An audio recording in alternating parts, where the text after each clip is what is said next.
So we're creatures of habit. We fall into habit and routine all the time.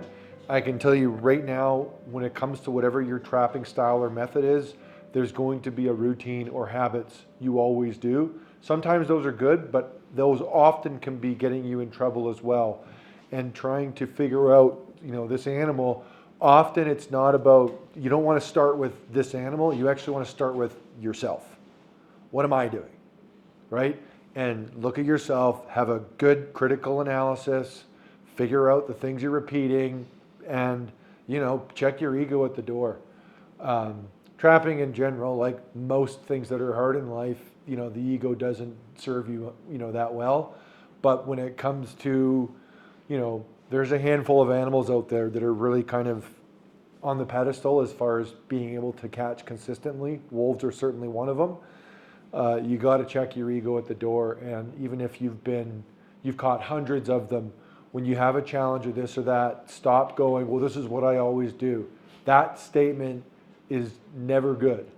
If you always do it, do something else. Like, you have to really be looking in the mirror and changing the game, the way you play the game all the time. That's how you stay ahead of them. It's a game of chess, right? Yeah, I only used molded pizza once, but perhaps it's time for me to use it again. Right? Well, like the statement in that story, oh, you can't use that, that's never good. That being definitive with wildlife in general is never good, right? But that's a perfect example of just don't get stuck in a rut with a way of doing things. So in here we've got heating and our waxing. Some trappers are cheap. Most of us are. All of them? Some of them just want to buy just straight wax and just straight paraffin wax. It doesn't stay on your traps well. You're far better off if you're going to wax your traps, use good trap wax. It'll stick on your traps and it'll stay there and work better for you in cold weather. Whereas paraffin wax, when it gets really cold, it just wants to, especially if you dry fire that trap, it just shatters, and it's just like icing on a donut, right? Is anybody here a waxer? Like, they know they're going to be waxing? It's a little personal, Tell you what, here you and I'll chat afterwards, okay? If you do wax, just one of the big key points, it's a good simple note to have. You have to let it sit in the wax long enough for the metal to match temperature with the wax. The indicator that it has done so is that it should come out clear. If it's cloudy, it hasn't bonded yet because the metal is still cool. Yeah. So it should be a clear finish to your wax if you're doing the wax rep. Yeah. Yeah, so wax on top of some water? yes, that'll work. So if you're going to do it that way, you got to pull your traps through slow. Your traps got to sit underneath long enough to get to the same temperature as the wax. And then you don't want to have any more than just little bloops, like little bubbles, like if you were porridge sort of thing. Very, very little. But it has to be hot enough. You have to have those tiny little bit of bubbles so that it'll tell you that your wax is hot enough. Yeah. And then when you pull it through nice and slow. Don't make a double dip because you get gobs of wax all over the place. So then when you pull it through, just let it hang above the wax and let whatever is extra drip off of the trap. Yeah. Okay? But the best way to wax, if you're going to wax, is fill your tub right full of wax. Get a container. Just do it. And buy a big pile and go from the hot water, your traps from the hot water into the wax. Yeah. Mm-hmm. When did this wax method came? Because I don't remember my dad. You don't need to, and you could just do metal. He never waxed as a child. Yep.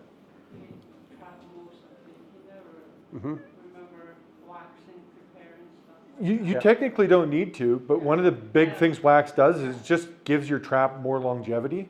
But I guess he finished it. Yeah. Yeah. So if that's a non-issue, or certainly if you're at a time where the cost of a trap versus the payout for, per pelt is it a thing where that might be negligible, that's all fine. And, you know, as long as your scent control is taken care of, Yeah. it doesn't need to be done. And you have the wax or whatever you're doing might help it stop from freezing. And these are all things we've learned along the way to make the process easier. But it can be done with bare bones. It's just you're working with everything against you essentially. It's just one less factor you have to deal with. Yeah. Big one being rust. Yeah, waxing your traps eliminates the rust issue. It eliminates the freezing issue quite a bit. Yeah. Yeah. You'll have higher success ratio by waxing for sure. Yeah.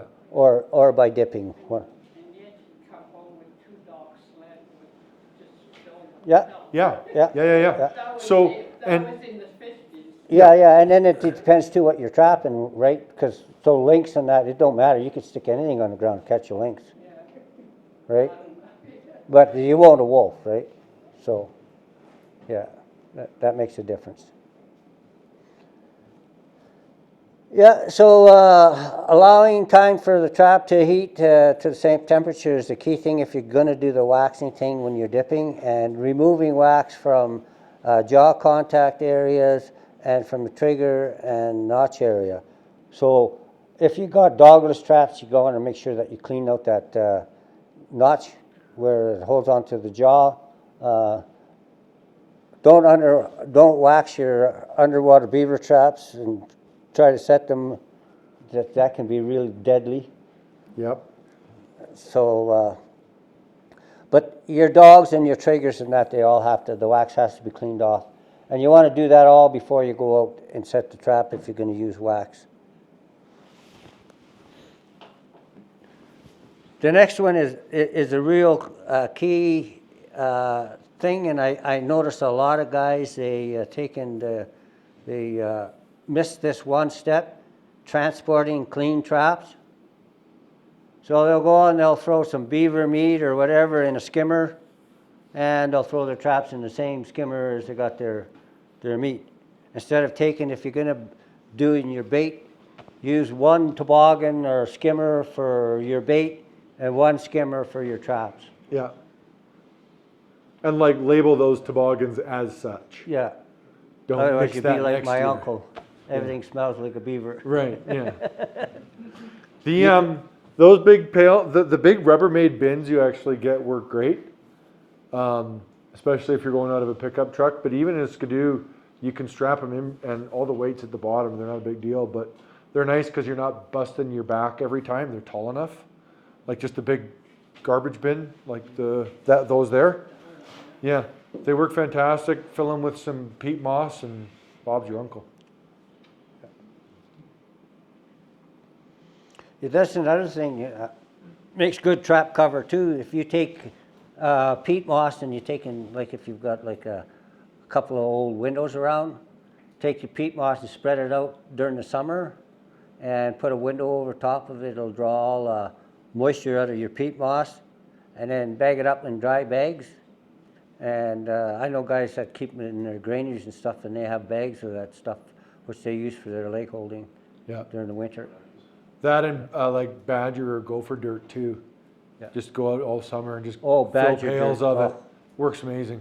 Yeah, that dry badger dirt, if you can keep that in a plastic bag or in a pail, keep that smell of that badger, I guarantee you, you're going to attract your wolves. Yeah, big time.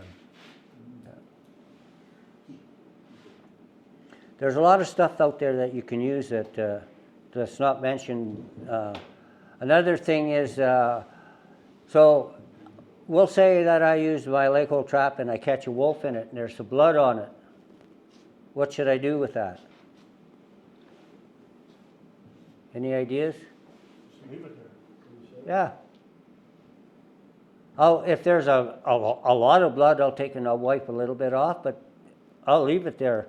Wolves are used to fighting. They're used to blood. They're used to, right? Lots of times that will attract that wolf back, or other wolves that are in that pack, back to that same spot. And you'll get some guys that'll say, well, you know, you never do that, or like never sit on the ground to set a trap. I don't know how many guys laughed at me. That'll never work. The same thing with my drags. I'll be doing a wolf course like I'm doing now, and guys will look at my drag and say, that'll never work. I use that stuff in the bald-headed prairie and catch wolves on it, and they don't go very far, right? It gives them something to occupy their time. They're dragging this thing along.